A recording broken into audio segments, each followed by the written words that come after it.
blood, sweat, and no gears. At least that's what we used to say. Thanks for watching Hook, Line, and Shifter. I'm your host, Bob McCarty, bringing you another episode from the Hook, Line, and Shifter studio. So thanks for watching. If you do, please click the subscribe button down in the bottom, like, and share. Means a lot to me. Because of the fans like you and subscribing to the show, we actually have our first sponsor. This episode is brought to you by Orchest. Orchest is the leader in telecommunications through AI. Click onto their website, orchest.net, to see what this company has to offer. A bunch of great guys. I've been with them for actually a very good friend of mine, been with them for quite a few years. So orchest.net, leader in the telecommunications company, changing things through AI. So thanks again for watching. Where were we? So last weekend, we had the Florida State Championship Series Round 1 up in Tallahassee. The reason I say up in Tallahassee is because I'm a South Florida based guy, so everything's away from South Florida. Round 1 of the Florida State Championship Series in Tom Brown Park. I'm a little bit, how do I say?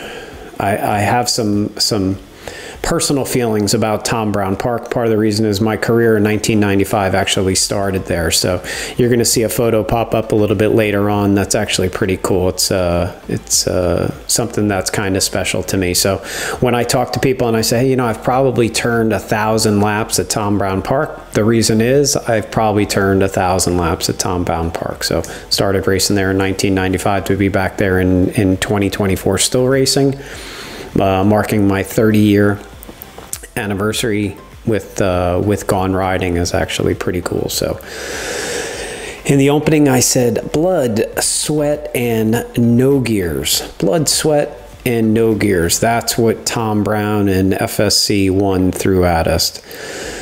Rain, I don't even know how to describe it. Just in practice day, trail was perfect. Absolutely perfect, right up until the time. So we had a time trial on Saturday afternoon, and then the cross country on Sunday. Went out for my warm up for the time trial Saturday. Perfect conditions. We had a 3 o'clock time trial. Sunday came, same thing. Went out for my pre-ride. I normally ride just before the start of the race. Conditions absolutely perfect. Not the case as soon as they said go. So once again, I did this on my Scott Spark. Absolute black oval chainring and absolute black brake pads. The reason I say brake pads, that's going to come into play a little bit later in the story also. So all right, so how did the time trial go? So first, time trial generally is 1 lap of the entire park. We go off in approximately 30-second increments since it's time scoring. We roll off, time starts when you cross under the chute, and then you head out onto the course from there. When you come back through, you go through the chute. Therefore, you get your overall time based on how you come through the chute. So this time, because of the rain, we didn't get a chance to do the entire lap. So after the start, after we go around the chute, it was actually down a nice, pretty cool grassy downhill, some good speeds. Got to the bottom of the whole thing, which happened to be the bike wash station. Turned left at the bike wash and did, in essence, the second half of the course. First half of the course is the Cadillac Trail. We climb up a fire road, get on the Cadillac Trail for a really fun descent. Cross back over and then head up into this section. So for the most part, the course is cut in half. Head out, get to the bottom of the section, head out onto some tight, twisty single track, completely covered in water. So not really knowing how the bike was going to hold up. Tallahassee is a little bit of, I guess you would refer to it as Georgia red clay. This particular park has a lot of, has good soil, good tacky soil, clay, but when it gets wet, top layer gets slick and it gets a little bit harder to try and handle your bike because of this top slick layer. But you don't really know. You don't really know how well the bike is going to hold. So what am I going to try and do is I'm going to head out and test the conditions.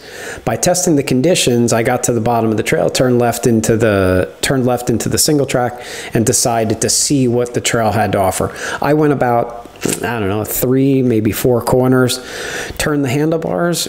Yep, sure enough, the bike kept going straight for me. So that was a quick indicator that the trail was pretty well saturated and it was going to be slick. So finished the time trial as conservative as I could be. Generally the times, the fastest time was 13 minutes and then they ran up from there. We had, I think it was 166 people that came out to do the time trial, so it's actually a pretty good turnout. Completely classed out, but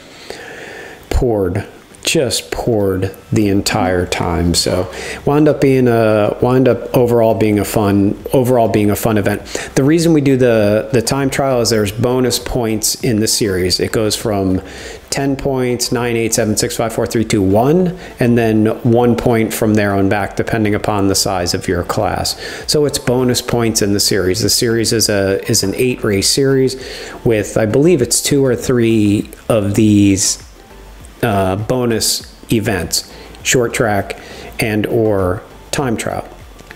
When the series is over, all the points add up. That's how you wind up winning the Florida State Championship Series. In the photo that you're going to see a little bit later on, I have the number 17 plate. It's a red number 17 plate. Why is that significant to me? Red plate means I won my class last year, so it says Florida State Champion. Why does 17? Why does it number 17? Because I chose number 17 because that was my 17th Florida State title. Pretty proud of that, even though I've been running the series for 30 years. To have won 17 state titles is actually a pretty cool thing. So the time trial goes. Everybody does it to try and get the points. So overall, pretty fun day, but quite challenging for everybody. Normally in these events, sometimes you get the first person off might be in wet and rainy conditions. By the time you get to the last person, course cleans up a little bit, rain stop. Not this time. Stayed raining the entire time. So overall, it was a pretty cool event. So based on the classes, we had Jack Mazzoni won the expert under 39, so it's 19 to 39. We call it XC1. 40 plus was Seth Zalewski. 50 plus, which is me, I wound up getting the win in that category. Juniors under 19, Luca Van Os. XC2 in sport, Donovan Nail. XC2 in sport, 40 plus. The difference between XC1 and XC2, XC1 does 4 laps depending upon your age category, and XC2 does 3 laps. XC3 is going to do 2 laps. Overall, in the time trial, in this case, in the time trial, it was just a one abbreviated lap for everybody. So Jack threw down a 13 minute, pretty much a 13 flat. Seth threw down a 13:59. I threw down a 14:02. So you can see the difference between the true elite guys running a 13. I'm running a 14, then everybody kind of falls back from there. So XC2 Sport 40 plus, we have Eric Olson. XC2 50 plus, Dan Sills. XC1 260 plus, Troy Zimmerman. Fan of the Zimmerman family. Been racing bikes with them for a long time. Spent a lot of time traveling in their RV chasing series over the last decade. XC1 women, congrats to Kelly Jones. XC2 sport women, Kala Drake. XC3 base, Justin Boynes. Guess that's how you say that. XC3 base 40 plus, Darwin Gill. XC3 base 50 plus, Anton Correa. XC3 junior under 19, Christopher Flood. XC3 base, Tony Pancini. Good job, Tony. XC Open Clydesdale, Mauricio Hidalgo, McCarty training guy. Not bad. XC3 junior under 15, Noah Parsons, another McCarty training guy. XC3 base women 40 plus, Charlotte Adams. XC3 women under 19, Chloe Wilcox. Junior under 13, Brielle Fernandez. And novice men, Caden. So congrats to everybody who braved those conditions, trying to get those extra points to hopefully rack up some good overall positions at the Florida when we have our banquet in December at the overall awards for the Florida State Championship Series. So that was Saturday. Races over. Wind up cleaning up the bike, getting it ready for Sunday to do it all again. Sunday morning, conditions were not that much better. It wound up raining overnight, and then raining a lot in the morning. Just before the start of the race. One of the things that I do as my warm up is I always head out and do one full practice lap. I start at the starting line. I hit my lap timer on my computer, on my Garmin, and head out and do one lap. I'll climb pretty conservative, and I'll do the downhills a little bit faster than normal, just to get that blood flow through my muscles, not to kill myself on the climb, but have the ability to go to test my skills on the downhill. I also wanted to see what the conditions were like based on the rain that we had overnight. So come back, conditions are great. Bike was ready to go. Conditions pretty good considering all the rain that we've had. So my race, 3 laps. Get on the starting line, they say go. I went whole shot. Whole shot means first person into the woods. I went whole shot, crossed over our creek crossing. We head up a trail called the Cadillac Trail. It's a wide open fire road, takes you all the way up to the top of the hill. Then you wind up taking a turn, hop in a single track with a really fun fast descent all the way back down to the bottom. Cross back over a bridge that was over the creek that we had to cross over earlier. And then we head back up into the single track. The single track is what we had to do on Saturday in the time trial. One lap, felt pretty good. This place is trail's holding up, fun. Lap 2 goes by, about half, 3/4 of the way through lap 2, rain started to come. Heavens just opened up. Lap 3, nothing but rain. So we talk about in racing, we try to have negative splits. Negative splits simply means you want your lap times to try and go down as the race goes on. So if the first lap was a 24, you try to run a 24, 23.2355, 2350 or 2340. What's the concept behind that is you're trying to pace yourself, understand what your body can do, and save enough in the tank or have enough gas to be able to finish out the race the right with. It's easier to finish a race when you have enough in the tank to race to the finish, as opposed to just hope that you can survive to the finish. So we call it negative splitting. Unfortunately, with these conditions that we went through, there was no negative splitting. Everybody pretty much had positive splits on the day. So I wound up getting the win in my category, And then I'll go over the names of everybody else that got the win also in their category. So the younger expert class, the 19 to, we call it the elite classes, the 19 to 49-year-old category, but it's actually comprised of two classes, 19 to 39 and 40 to 49. But the elite category, the 19 to 49, that's where you get these number one plates, is from getting the overall in the 19 to 49-year-old category. And then even though you might be scored respectively within your, you're scored within your respective age category. So the young experts, the 19 to 49-year-old, they all had to do 4 laps. So they had an entire extra lap, one more lap than what I had stuck in those conditions. But absolutely horrendous day of racing. Tallahassee is usually pretty good when we kick off the Florida State Series. In this case, it wasn't the best weekend. It's very rare that we actually get both days full of rain like that. So once again, congrats to everybody that tried to brave those conditions for the 2024 kickoff to the Florida State Championship Series. So in the expert class, the XC1, this is the 19 to 39 expert class, we have Victor Alber. In the 40 plus, Seth Zalewski. 50 plus, I got the win in the 50 plus category.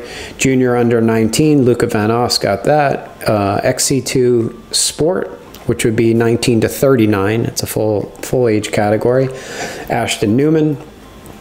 XC2 40 plus, Eric Olson. XC2 Sport 50 plus, Dan Sills. Dan Sills got the time trial win too. XC1 260 plus, Troy Zimmerman. Again, Troy got the win on Saturday in the time trial. XC1 Women, Yerny Gonzalez took the win, actually beat out Kelly.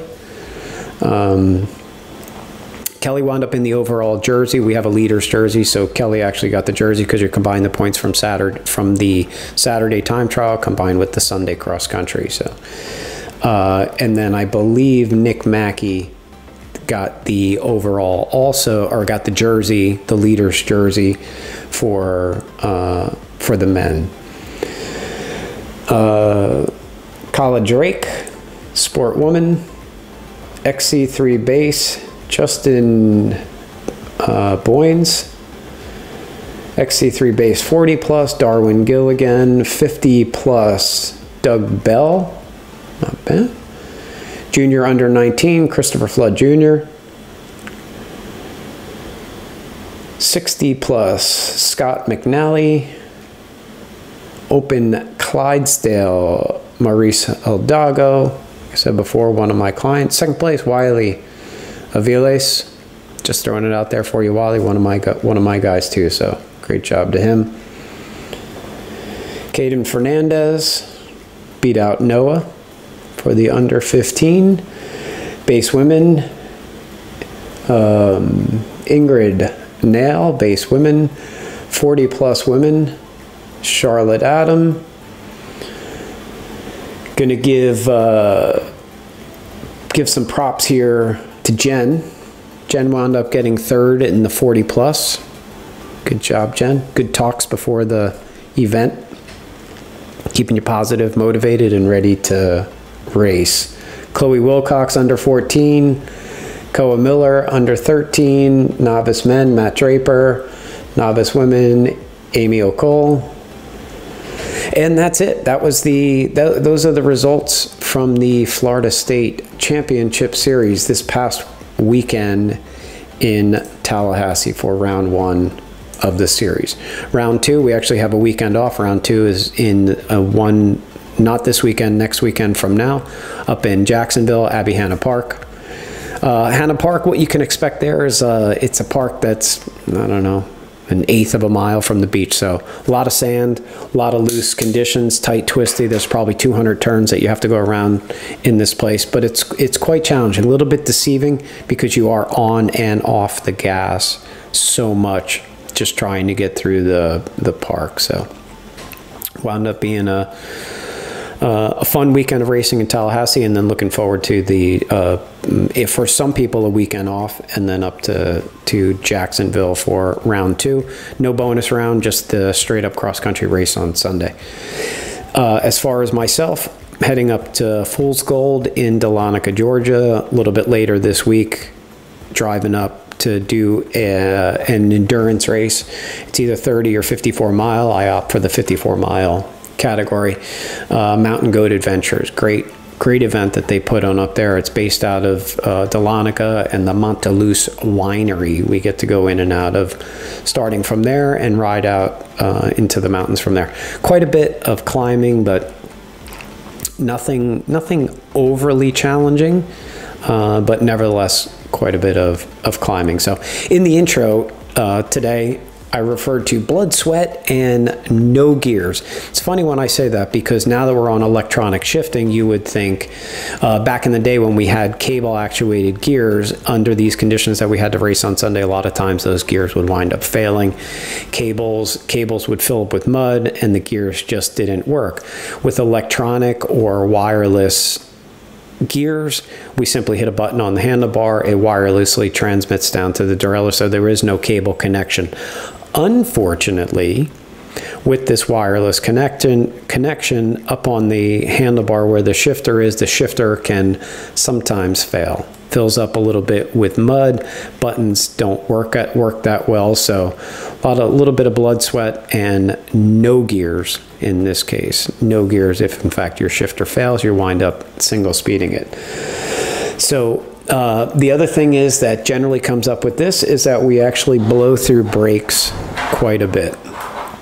Because of the muddy conditions and the wet soil, blowing through brake pads is actually a pretty common thing to do for everybody. So again, I use Absolute brake pads. We're going to check out an episode a little bit later in the next week or two, where I'm going to go into detail about my oval chainring from Absolute Black, as well as the brake pads that I've been testing. So here's an example of the brake pads. Hopefully you can see it.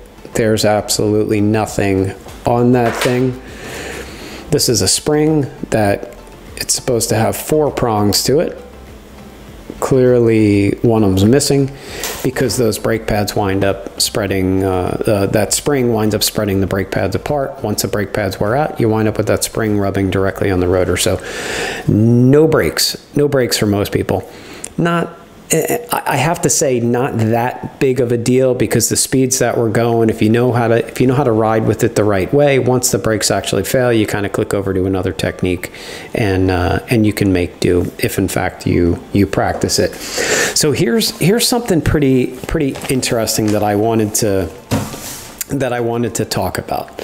So in conditions like this, the conditions that we had to race in this weekend, so much pride that these athletes have to go out there and race just to get themselves a medal and maybe some prizes, and at the end of the year some overall awards, prizes, and for the most part pride. So when we race in conditions like this, the amount of destruction to the bike is quite a bit. Sometimes bottom brackets, brake pads, sometimes the grips get so saturated you got to put new grips on. If you're not on electronic shifting, you wind up having to replace cables, rebuild pedals, and your drivetrain. In some cases, the drivetrain on our bicycles, chainring in the front, chain, and cassette.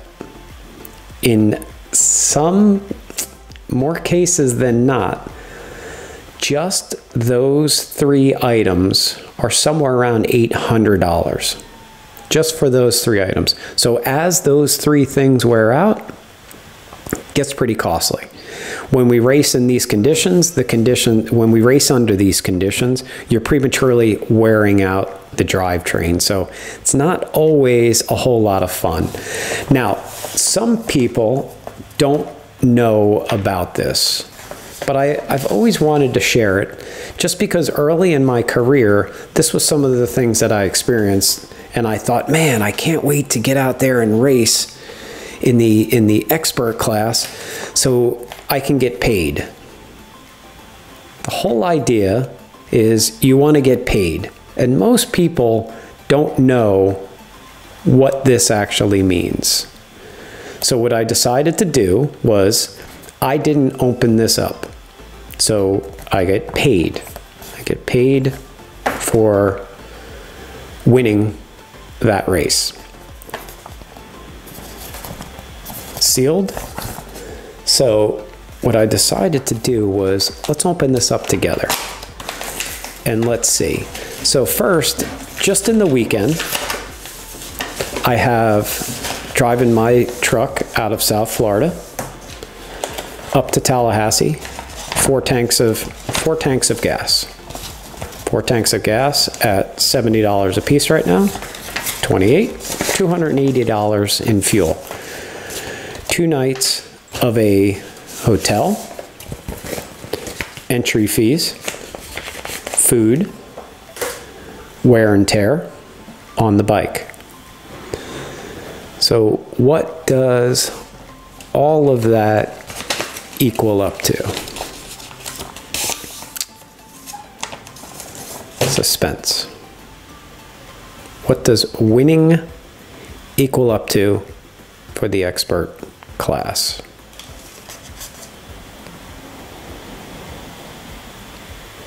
There you go. That's what I got. The younger class, because of the turnout, they might actually get a little bit more, but that's what I get. Actually, probably should have looked at it. 70 bucks. 70 bucks is what you get for all of that effort, energy, and time. Why is all of this worth it?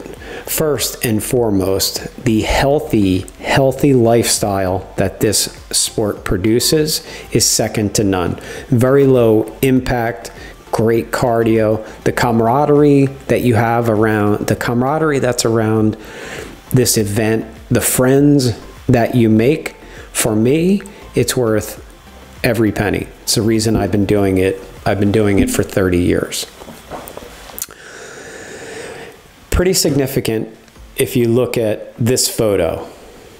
This photo was, I was very fortunate to be on the what do you call it? On the front page of the Tallahassee Democrat.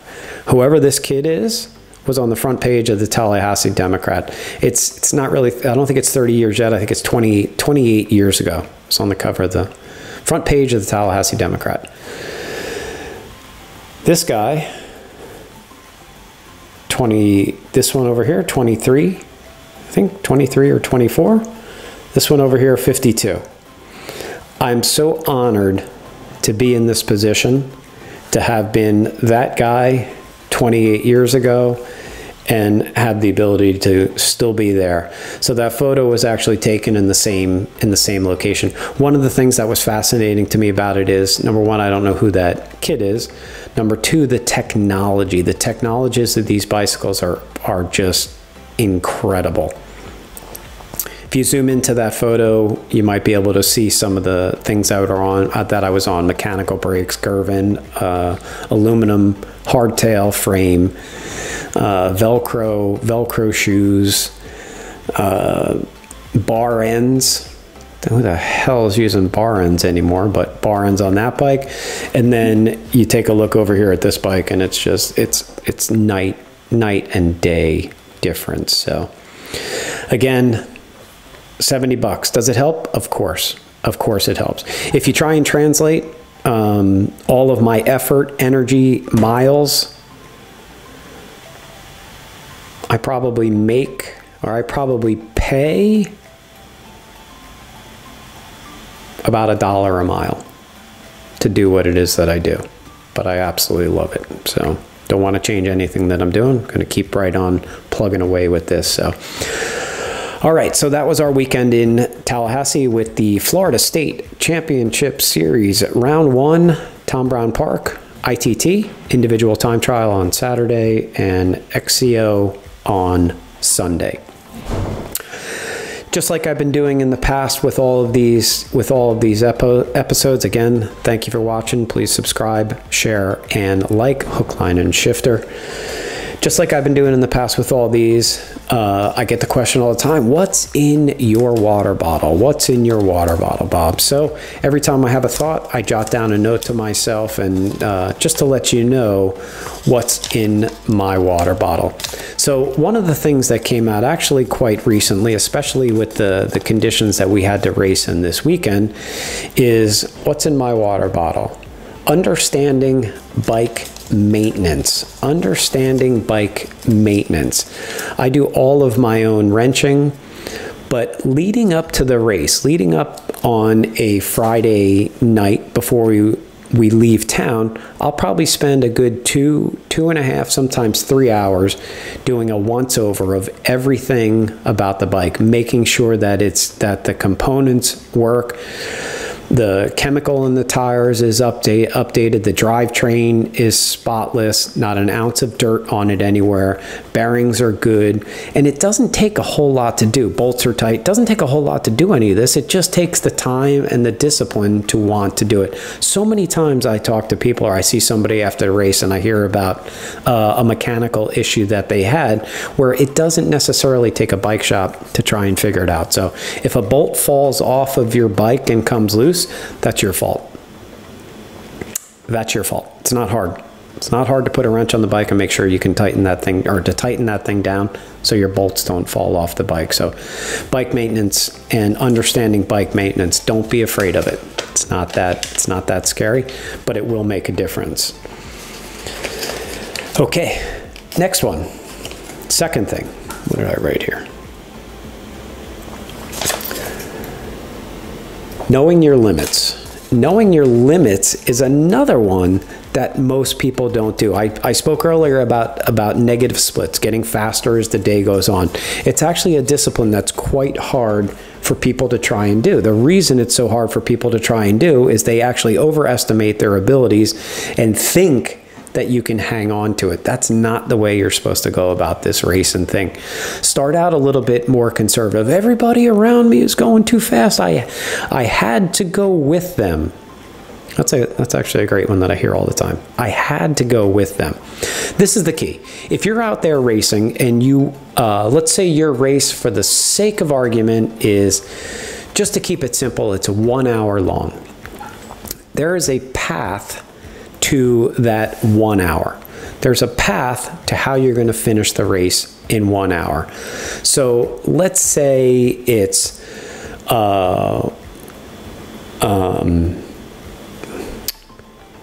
trying to figure out how would I do the time. So let's say it's 20 minutes, 20 minutes, and 20 minutes. Those are your 3 laps. 20 minutes, 20 minutes, and 20 minutes.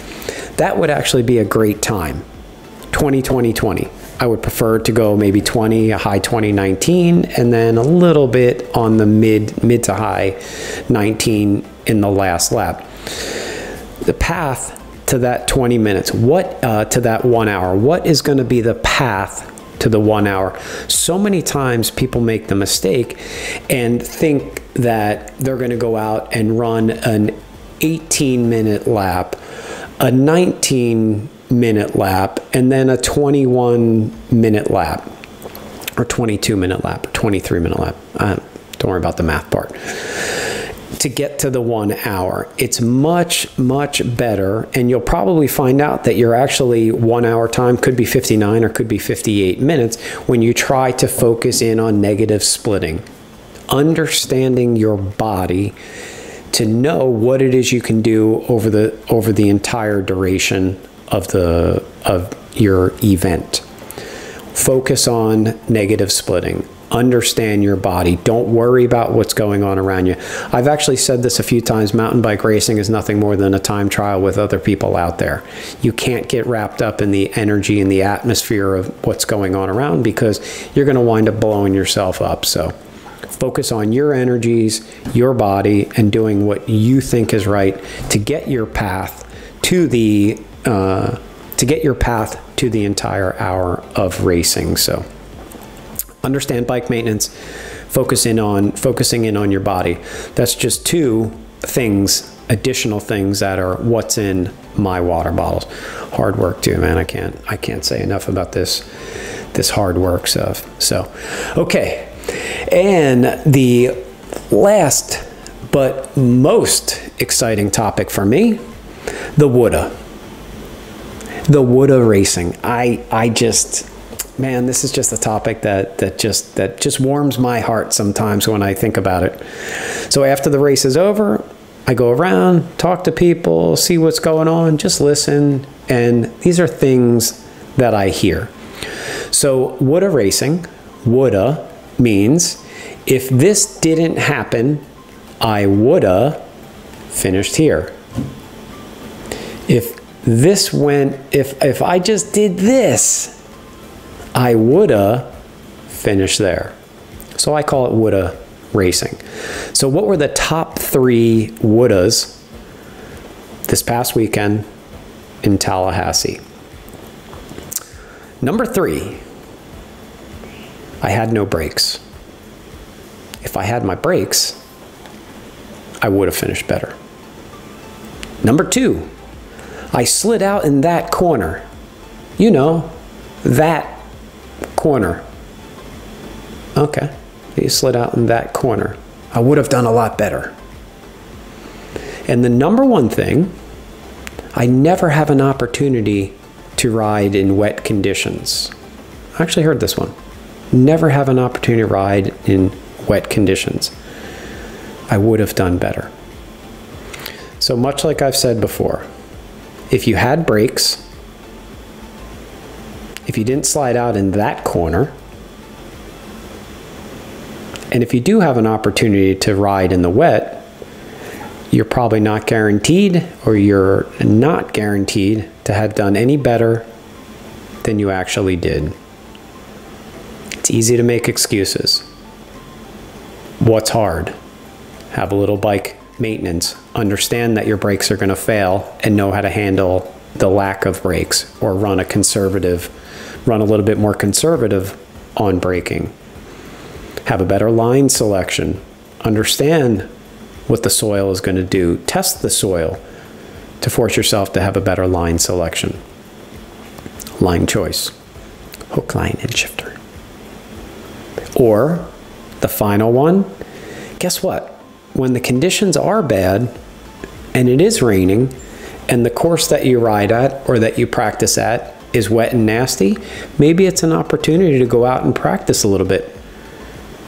See what you think. See how the bike handles. Understand how the bike's going to handle in those conditions. And then maybe, just maybe, your day is going to go a little bit better than it did. So, again, I'm your host, Bob McCarty. I hope you like this hook, line, and shifter. Once again, this one brought to you by Orkest, leader in telecommunications through AI. Orkest.net. Thanks for watching. I appreciate each and every one of you. Please subscribe, like, and share.